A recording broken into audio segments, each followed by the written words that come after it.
Scott. Ask Scott.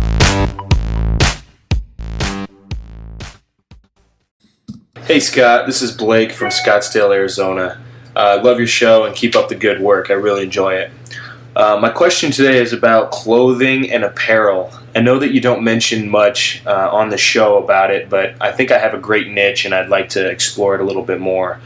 Number one, what are your thoughts about apparel on FBA? I know there's some sizing issues and things like that for shoppers, but I want to know what your thoughts are about selling apparel. And number two, I'm very interested in building a brand for my company, just like you teach. I know that this is a big thing for buyers in the future to build a brand. So in doing some research over the past few months, it seems like a Shopify shop or my own site would be a better way to build a brand, because you can build more of a store for your apparel, clothing, accessories, etc.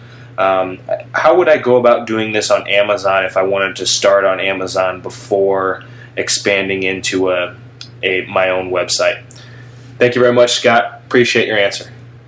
Hey, Blake, thanks so much for the question. And Arizona, man, hot there, isn't it? I got a buddy that lives there. I've mentioned him before. Yeah, it's hot. He loves it. But you're not getting any cold winters there, that's for sure. Well, he says that it has gotten cooler, but not like sub-zero. Anyway, yeah, cool. So Arizona, nice place. I've been there once, but I'll probably be back soon. Anyway, yeah, your question about apparel. Well, depending on what we're talking about, if we're talking about shirts, if we're talking about pants, if we're talking about stuff like that, I don't really have much to tell you because I'm not in that space. I do know that, at least I think I know, that there is some requirements to sell clothing. There might even be some gated categories. And if anyone listening does know anything about this and they want to comment on this particular episode, that would be cool. If you can head over to theamazingseller.com/82. That would be great. But I mean, what I'm thinking here though is if you have a clothing line, or maybe you're selling, I don't know, sweatbands. I don't know. Not sweatpants, sweatbands, let's say, or something like that. I think that's a little different because that could be categorized as different. But if it's apparel, clothing, stuff like that, then yeah, there's going to be some things that you can do here. I think once that you get your brand up and running, is you can basically do the same thing that you would do if you were on an e-commerce site or building an e-commerce site, and just build it like a storefront, right? So you can load everything in just as you would an e-commerce store. So that's kind of the approach I would do. I would try to get my SKUs inside of Amazon into their platform.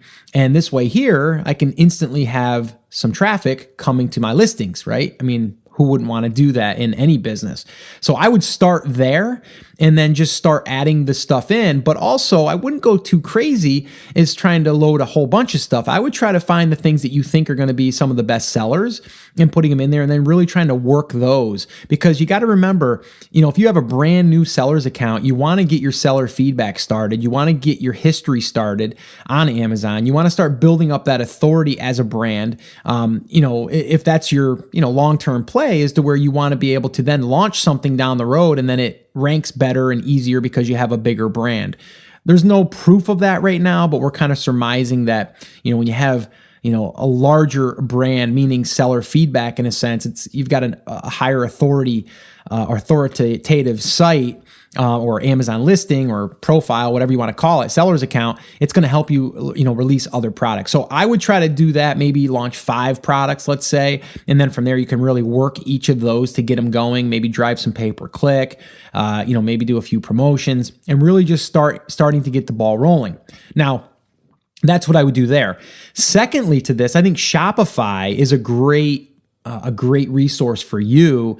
I know Chris Schaefer knows quite a bit about that, who I actually, for those of you that don't know, he usually attends my live workshops, and he, answers any questions, obviously, when it comes to this stuff, because I'm not that familiar with e-commerce as much, but he does have background in that. But he's told me that Shopify makes it really easy to create a store, but then also create like a blog, create content and all that stuff under one roof. And that's really what I like about it. You can also integrate, I believe, with Amazon with your Shopify. So if you wanted to fulfill your orders from your Shopify store through your Amazon, or the Amazon fulfillment, you still can do that. And there's like a plugin or something that works with that. But yeah, they would be, two different properties. But I think doing that long term would be really good, because on your Shopify site with your brand, you could then start building, you can start building a brand outside of Amazon. So this way here, you're not relying 100% on Amazon. But I think Amazon's going to get you quicker sales.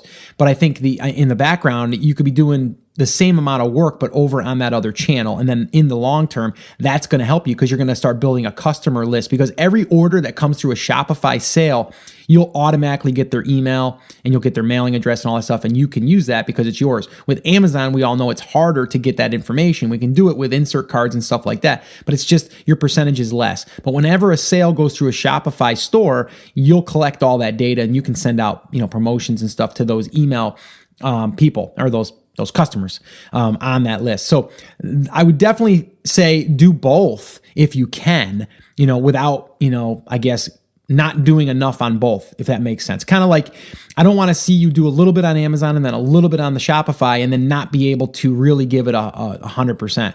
If that's the case, I would focus on Amazon fully until you get it really ramped up. And then I would start slowly doing the Shopify thing. So that would be my advice for you. I think that it sounds like a great idea for you and a great strategy moving forward. And I like the idea that you said you're building a brand, because I think that in the long term will be better for you. Even if you decided to exit, the brand and sell it off, you'd have more property to offer and more SKUs and all that stuff. So anyway, that's my answer to that. Hope it's been helpful. Sounds good. Keep us posted on that as well. If you guys want to submit a question, head over to theamazingseller.com/ask, and you can do that. I want to also, again, remind you guys, if you're brand new and this is your first time to the show, I want to welcome you. I love hanging out with you guys. This is just awesome to be able to virtually connect like this. And that's why I love the Ask Scott sessions. But if you are brand new and you're just getting your feet wet and you don't understand the entire process, the entire business model, I would recommend attending one of my live free workshops. This is where I break it down for you in 5 phases: how to pick a market and a product, how to source it, how to do a pre-launch, how to do a launch, how to promote the product, and everything in between. We go over that on a workshop, and we go through every single thing. We also do live Q&A. So if you want to attend one of them, I would love to invite you to the next one, and you can register for the next one by heading over to theamazingseller.com/workshop, and you can register there for an upcoming workshop.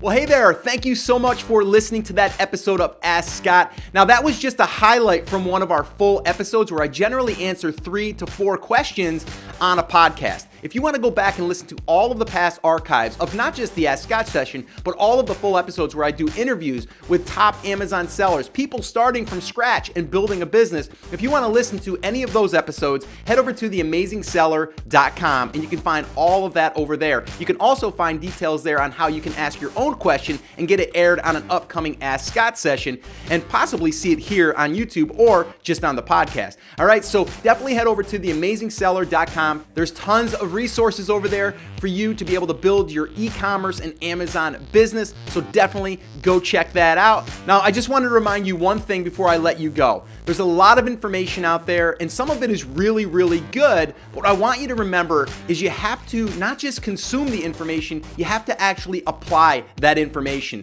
So take this information that you learned here today and apply it to your business. And this way here, you can get results. As my shirt says, I wear it almost daily.